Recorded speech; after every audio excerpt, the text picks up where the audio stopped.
నమస్తే అండి. అమెరికన్ సైనిక పాఠం దాని గొప్పతనం కోసం గొప్పగా చెప్పుకుంటూ ఉంటారు. వాళ్ళ పేరు చెప్పుకొని పెద్ద ఎత్తున బిజినెస్ కూడా చేస్తూ ఉంటారు. దేశాలకి బెండ్ చేసి వాళ్ళకి ఎక్కువ రేట్లకి వాటిని అమ్ముకుంటూ ఉంటారు. అయితే ఇటీవల కాలంలో జరిగిన 2 సంఘటనలు మనం ఉదాహరణకు తీసుకుంటే, ఒకటి F-16 పాకిస్తాన్‌కి సప్లై చేసింది అమెరికా. యుద్ధ విమానాన్ని మన అభినందన్ కూల్చేశాడు. ఆ తర్వాత అమెరికా పాకిస్తాన్ పైన చాలా ఆంక్షలు పెట్టింది. మీరు వాడడం తెలియకపోతే దాన్ని మూల పెట్టండి, అంతే తప్ప తీసుకొచ్చి మా పరువు తీయకండి అని. ఎందుకంటే వాళ్ళ బిజినెస్ డ్యామేజ్ అయిపోద్ది.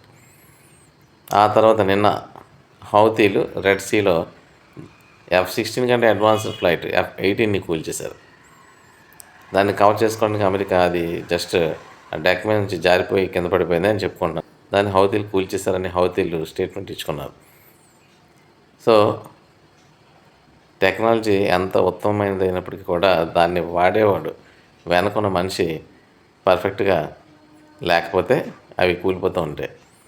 మనం గొప్పగా చెప్పుకోదగ్గ విషయం ఏంటంటే, ఇండియన్ ఎయిర్ ఫోర్స్లో ఉన్నవాళ్ళు పర్ఫెక్ట్గా ఎటువంటి జెట్ ఫైటర్ని ఇచ్చినా సరే దానికి ఎంత టెక్నాలజీలో చిన్నదైనప్పటికీ కూడా దాన్ని చక్కగా ఆపరేట్ చేసి యుద్ధంలో సక్సెస్ సాధిస్తూ ఉంటారు.